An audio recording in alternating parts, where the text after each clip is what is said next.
All right, so I just finished knocking in the sonnax pump bushing that I use.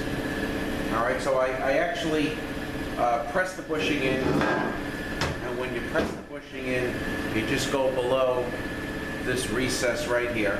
All right, I have a press machine in the back there. All right, and then the bushing is going to be, need to be honed out,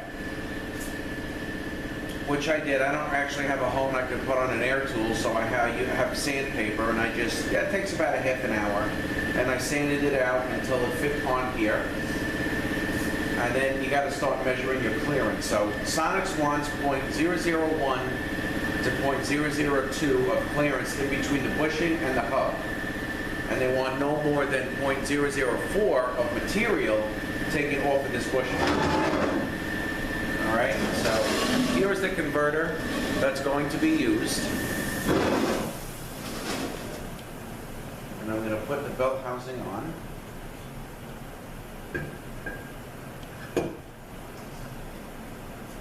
And then I get my feeler gauge. All right, now this one is 0.0015 on this gauge. And I'm going to slip this in here. And this fits good.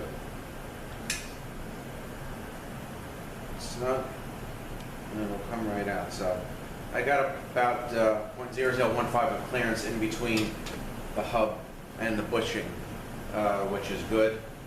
You know, it slides in fairly simple. And I also have this way, my lineup tool here, and that fits in here as well. All right, fits good. Lineup tool for the pump gears. And that is the sonnax bushing.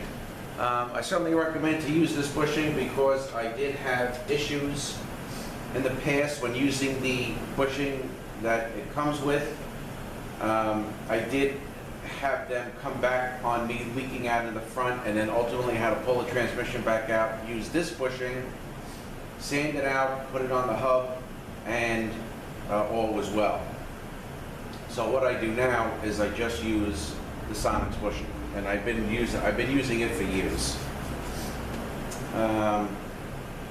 And other than that, that's about it. I just wanted to share that one thing with you guys. As far as installing the bushing, it should be pressed in, again, just below this recess. And then I sand out the center, and I have 0.0015 clearance in between the bushing and the hub, which is exactly what sonnax wants. So now I'm going to continue and put the pump together. When I do these units, here is the other half of the pump. I take all the valves out because I like to clean everything. And there's an accumulator here I take out. I wash this up in the tank.